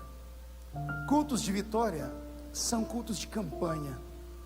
E crentes campanheiros não são companheiros, são crentes de fé. São crentes que já tentaram de tudo. Então, quando vem para um lugar como esse, assim: Jesus, é hoje e tem que ser hoje. E eu acredito nessas coisas. Eu acredito em mover de Deus, milagre. Eu acredito que Deus pode você dormir de um jeito e acordar de outro. A minha oração, por exemplo, essa noite é que você durma como Salomão, quando ofereceu a Deus um sacrifício. Ele dormiu como um homem normal e acordou como o homem mais sábio do mundo. E a sabedoria é a maior riqueza do mundo sobre a vida dele. Pergunte ao seu irmão se ele sabe por que Salomão tinha 700 mulheres. Pergunte aí. Por que ele tinha 700 mulheres e 300 concubinas? Vamos lá. Tem gente que vai dizer que ele era um maníaco, tarado, desenfreado. Nada disso. Como Deus deu a ele uma sabedoria, Salomão herdou um reino quebrado do pai. Então o que ele fez? Ele começa a se casar. Naquela época a poligamia era aceita. Você vai encontrar na Bíblia várias pessoas que se casaram mais de uma vez. E ele tem filhas de homens ricos. E no Oriente Médio funciona assim: você casou com a moça, o pai da moça tem que dar um dote para o rapaz. Eu estava em casa há poucos dias atrás, chegou um carrão lá na porta da minha casa, desceu um grupo de crentes ciganos, aqui de Curitiba. Tomei um susto, cheio de ouro, tudo crente, cheio do Espírito Santo. Desceu dentro do carro um menininho de uns 5 anos. E o pai dele disse: fala para o pastor o que você veio fazer aqui. Ele tirou do bolso uma caixinha de joias. Dentro tinha uma pulseira de ouro. Ele disse: isso aqui é para sua filha. Eu falei: por quê? Porque eu quero já fazer uma aliança de casamento com ela. Vou trabalhar, já falei com meu pai, quando eu tiver as minhas 8 moedas de ouro, eu trago para o senhor e levo sua filha embora. Porque a cultura cigana é uma cultura oriental, é uma cultura do Oriente Médio. Eles até se julgam como sendo uma das tribos de Israel que se perdeu. Então lá no Oriente Médio, você ia casar com a moça, o pai da moça tinha que dar um dote para o rapaz. Salomão casou com 700. Daí vem o início da fortuna. É claro que ele não ficou rico só por causa disso. Esse é o início da fortuna. Com esse dinheiro, ele constrói navios, e até que alguém chega na Ofir. E é na ilha de Ofir que ele vai encontrar toneladas e toneladas de ouro e vai se transformar no homem mais rico de Israel. Agora, como foi que isso aconteceu? Pergunte para mim, como foi que isso aconteceu? Só fala se todo mundo perguntar. Eu vou ler para você. Alguém tem Bíblia aí?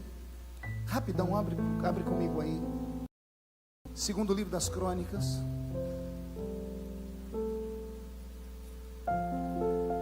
Segundo livro das Crônicas, capítulo 1.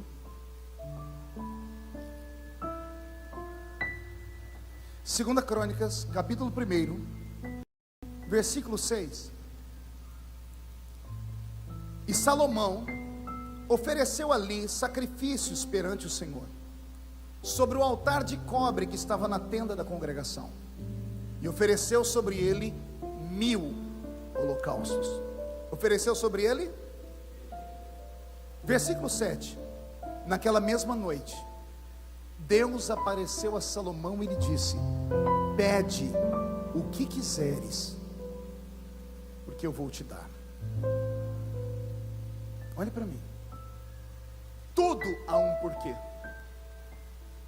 Salomão era um adolescente quando assumiu o trono de Israel. O trono de Davi estava quebrado. Davi sofreu um golpe de estado por Absalão, lembra da história? Aí Absalão foge do moço de Davi, fica com o cabelo grudado numa árvore. Vem Joabe, mata Absalão. Davi volta para o trono. Davi morre em depressão profunda porque o reino está quebrado. Absalão, quando roubou o reino do pai, ele entrou no cofre de Davi e roubou tudo que Davi tinha. E com esse dinheiro ele montou um exército de jagunços com ele. Quando Davi retorna ao trono de Israel, não tem ouro, não tem prata, não tem mais nada. Davi morre, quem assume o trono? Salomão. Salomão assume o trono e descobre que o reino está quebrado. E ele pergunta: o que sobrou da riqueza do meu pai? E alguém diz assim para ele: sobrou 1000 bois. Em uma tradição antiga não diz 1000 holocaustos, diz 1000 bois. Sobrou o que? 1000?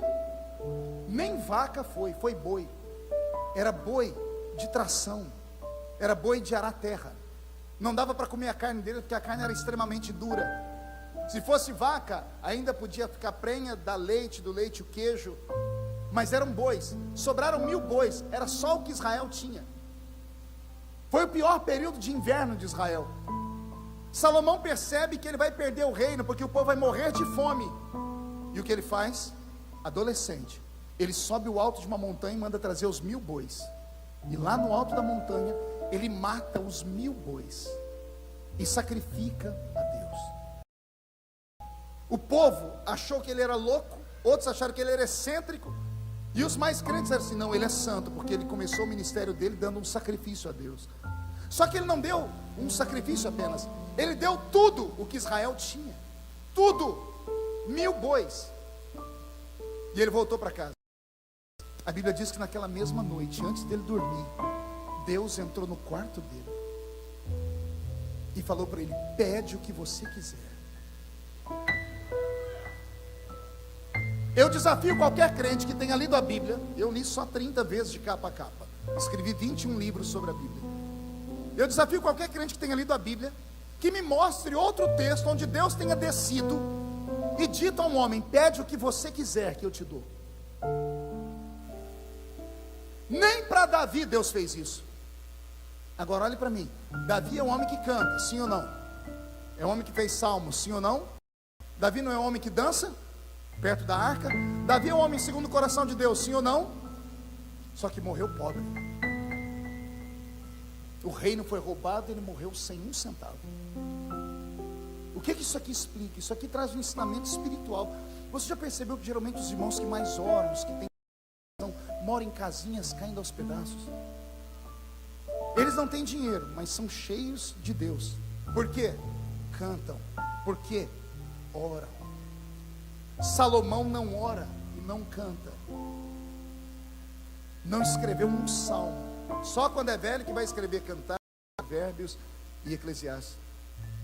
Mas Salomão fez o que Davi não teve coragem de fazer. Ele pegou tudo que Israel tinha e sacrificou para Deus. Deus olhou do céu. Eu imagino Deus dizendo: esse menino é louco.